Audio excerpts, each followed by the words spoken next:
Hello there. My name is Parker Barrett. I'm a senior in the Hume Scholars Program studying aerospace engineering. And today I'm going to be talking a little bit about my research project, which is the dynamic modeling and control design of active dihedral aircraft. So jumping right in, I've been working on a team under Dr. Craig Woolsey in the Virginia Tech Aerospace Nonlinear Systems Lab, and we've been investigating whether active dihedral, which is an aircraft dihedral angle which varies over time, is a feasible method for disturbance rejection.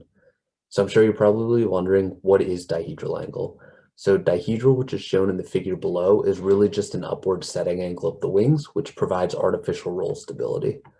And so this project has particular applications for rejecting atmospheric disturbances in small unmanned vehicles, UAVs for short, and is really quite relevant to the mission of the Hume Center because of the prevalence and importance of UAVs in the national security community. So there were three main objectives of our research investigation, the first being to rigorously model the dynamics of active dihedral aircraft. So our team started by modeling a complete nonlinear 6 degree of freedom model, and that included the effects of a changing dihedral angle. And then we linearized that model about a steady motion condition, which we used for analysis and controller design. So our second objective was to create a software tool to simulate the dynamics of active dihedral aircraft, and we accomplished that via MATLAB implementation. And then finally, our third objective was to design a control algorithm that rejects disturbances due to wind gusts and atmospheric turbulence. And so this control algorithm featured three independently designed architectures, which each were simulated and compared in our simulation tool.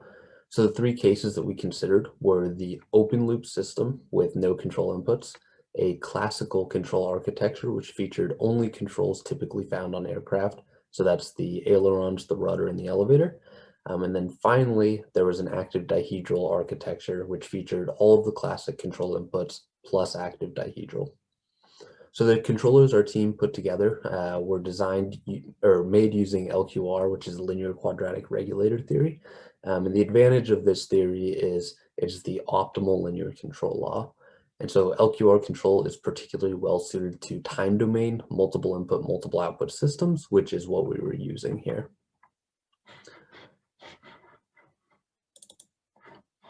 So as I mentioned before, we designed a simulation tool to test the effectiveness of our control designs against a random atmospheric turbulence model. So the plots here show the time history of the errors from the nominal flight trajectory for each of the three control architectures against the same turbulence time history. And really the big takeaway here is that the blue curves, which represent the open loop or uncontrolled case, show significantly lower performance as compared to the red and yellow curves, which represent the classical control and active dihedral control architectures respectively.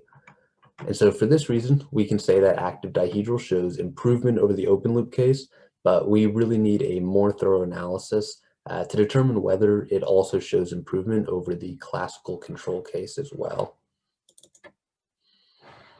So this table here shows the result of that more detailed analysis, where we compare the average errors in each of the aircraft's state variables. We tabulate them in the percent improvement of the active dihedral case as compared to the classic control cases given in the column on the far right. And so when we make sense of this data, it's really important to take notice of not only the percentage improvement or decrease, but also the relative magnitudes of the errors in each of the state variables.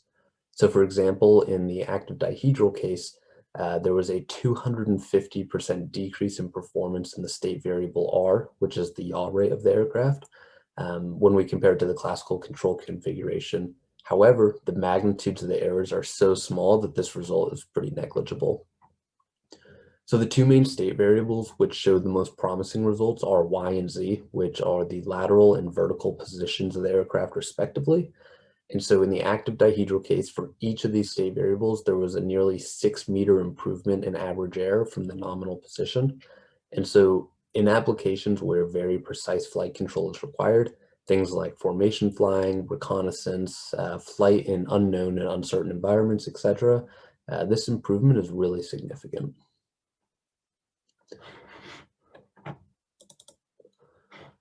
So since the team was able to demonstrate the potential effectiveness of active dihedral control, future work is currently and will continue to be conducted on the subject. So currently we're considering nonlinear control strategies. We're also testing these in our simulation tool. And then a future experimental implementation is likely to come.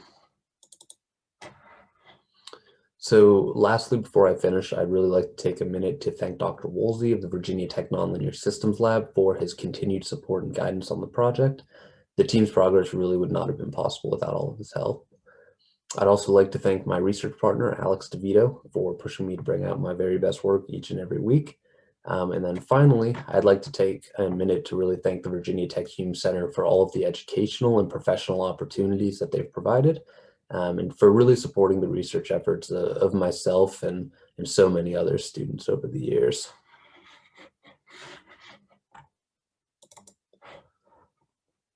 So lastly, I just want to thank everybody for taking the time to hear a little bit about my research. I really appreciate it. And I hope you have a great rest of your day. Go Hokies.